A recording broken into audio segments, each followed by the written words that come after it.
বহুদিন ধরে বড়মশাইকে বলছি যে মিষ্টির দোকানে যে কাঠি গজা পাওয়া যায় সেগুলো একটু এনে দেবে। এগুলো খেতে বেশ ভালো লাগে, বিকালের দিকে দেখবে একটু ঘুম থেকে উঠে খেতে বেশ সুন্দর লাগে। তোমারও কি এইরকম জিনিস পছন্দ? তাই তোমার জন্য আজকের রেসিপিটা দেখো, যখন খুশি তুমি তোমার মতো বানিয়ে নিতে পারবে। এর থেকে আর ভালো জিনিস কি হতে পারে বলো? বরের মশাইয়ের কাছে আবদার করে করে যখন আর পাচ্ছি না, তখন ভাবলাম চলো আর বলবো না, এবার আমি তৈরি করবো এবং তাকেও খাওয়াবো। বলবো কিনে নিয়ে এসেছি আমি নিজেই। তুমিও এটা করে দেখো, দেখবে বেশ ভালো লাগবে। কিছুই না, পরিমাণ মতো ময়দা নিয়েছি।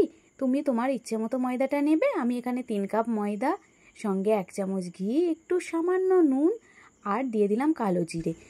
তো দিয়ে দিলাম, দিয়ে খুব ভালো করে হাত দিয়ে মাখবে। যখন দেখবে ময়দাটা বেশ দলা পাকা হচ্ছে, তখন জানবে এটা রেডি হয়ে গেছে। এবার খুব সামান্য করে জল দেবো। এই যে দেখো, দেখেছো সুন্দরভাবে জমে যাচ্ছে না ময়দাটা? এরপর অল্প অল্প করে জল দিয়ে একটু শক্ত ডো তৈরি করব। মানে খুব নরম না, খুব শক্ত না, মাঝামাঝি একটা শক্ত ডো তৈরি করব। দেখো তো, তৈরি খেতে যেমন সুন্দর, দেখতেও বেশ সুন্দর। আর তৈরি করা মাত্র 10 মিনিট যদি হাতে থাকে, তুমি মানে তোমার খাবার মতো করে নিতেই পারো, যেটা চট জলদি হয়ে যাবে। একদিকে চার, একদিকে এইরকম সুন্দর একটা কাঠি গোজা, যেটাই বল। দেখো, এইভাবে আস্তে আস্তে আলতো হাতে মাখতে মাখতে দেখবে একটা শক্ত ডো তৈরি হবে। সেটাকে 10 মিনিট রেস্টে রাখার পর হাত দিয়ে আবারও খুব ভালো করে এইভাবে মেখে নাও। যত ভালো করে মাখবে তত ক্রাঞ্চি হবে, খেতে টেস্টি হবে। মানে ভিতর থেকে বাইরে পুরোটাই বেশ ক্রাঞ্চি ভাবটা আসবে। চলো, মাখা তো অলমোস্ট রেডি।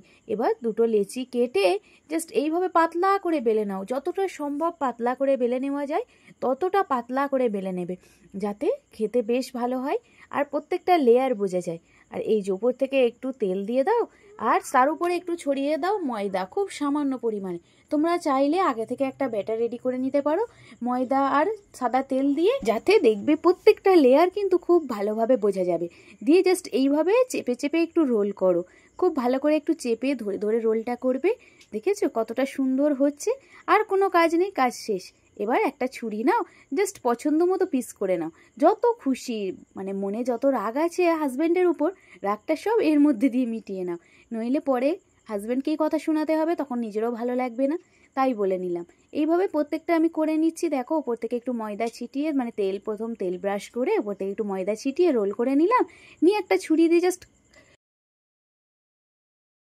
চটপট এইভাবে চটপট করে কেটে নাও। যতটা খুশি এসে দেখো, এটা একটু আরও ছোট ছোট পিস করেছি। দেন ফাইনাল লুকটা দেখে নাও।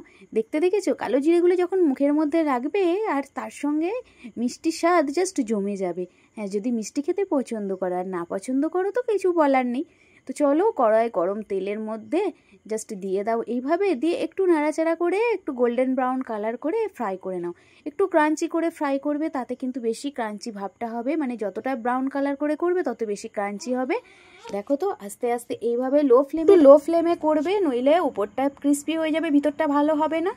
ক্রিস্পি ভাবটা আনার জন্য লো ফ্লেমে। এই যে দেখো, কালারটা দেখেছো কতটা সুন্দর হয়েছে? জাস্ট দেখো, বাইরে থেকে ভিতরটা পুরোটাই কিন্তু বেশ ক্রাঞ্চি। শব্দটা শুনলে তোমরা বুঝতে পারবে যখন এই যে প্লেট আউট করছি। দেখেছো কতটা মুচমুচে হয়েছে, একদম ছেড়ে যাচ্ছে। জাস্ট একটা ভেঙে তোমাদের সঙ্গে শেয়ার করি, তাহলে জানবে যে আরও কতটা সুন্দর হয়েছে। এই যে দেখো, বাইরে থেকে ভিতর পুরোটাই কিন্তু বেশ ক্রিস্পি হয়েছে, দেখেছো? হ্যাঁ, সত্যি তাই। এরপর চলো, ওভেনের মধ্যে আবারও একটা কড়াই বসিয়ে দিই। তার মধ্যে 1 কাপ চিনি আর হাফ কাপ জল কড়ার মধ্যে দিয়ে একটু নাড়াচাড়া করো। যখন দেখবে চিনিটা গলে আসবে, লিকুইড ফর্মে হয়ে যাবে, দেন একটু হাতে করে দেখে নেবে যে একটা তার, মানে একতার যেটা আমরা করি সে একতার হচ্ছে। এই যে এইভাবে জাস্ট দেখবে, একটু মোটামুটি হলেই কিন্তু রেডি হয়ে যাবে। তখন এই যে সমস্ত গজাগুলো যে আগে থেকে ফ্রাই করে রেখেছিলাম সেটা দিয়ে ওভেনটা হাই ফ্লেমে দিয়ে একটু নাড়াচাড়া করব। কিছুক্ষণের মধ্যেই, মানে মাত্র 2 মিনিটের মধ্যেই দেখবে সমস্ত চিনির সেরাগুলো একদম মাখো মাখো হয়ে গেছে। আর এই যে গজা কিন্তু একদম রেডি। কাঠি গজা বলতে পারো এটাকে। এটা কিন্তু একদম দারুণ খেতে হয়। কাঠি গজা যে আমরা খাই দোকানে, মিষ্টির দোকানে, সেই স্বাদই বলতে পারো। Just wow! এটা বাচ্চা থেকে বড় বাড়ির সকলকে খাওয়ানো যাবে। কারণ বাড়ির বাচ্চাদের অনেকেই বাইরের খাবার খাওয়াতে আমরা পছন্দ করি না। তো তাদের জন্য এরকম যদি একটা বাড়িতে বানানো যায়, তাহলে আবার চিন্তা কিসের। চলো, বেশ হেল্পফুলও হবে। এইভাবে একটু ট্রাই করো তো। জাস্ট দেখতে দেখেছো ফাইনাল লুকটা? জাস্ট দেখো, দেখে কিন্তু ওয়াও বলতেই হবে। এইভাবে বানিয়ে তোমরা যদি মনে করো সংরক্ষণ করে রেখে দেবো 1 মাস, মাসের শুরুতে বানাবে, সারা মাস সংরক্ষণ থাকবে, একটুও নষ্ট হবে না জানো।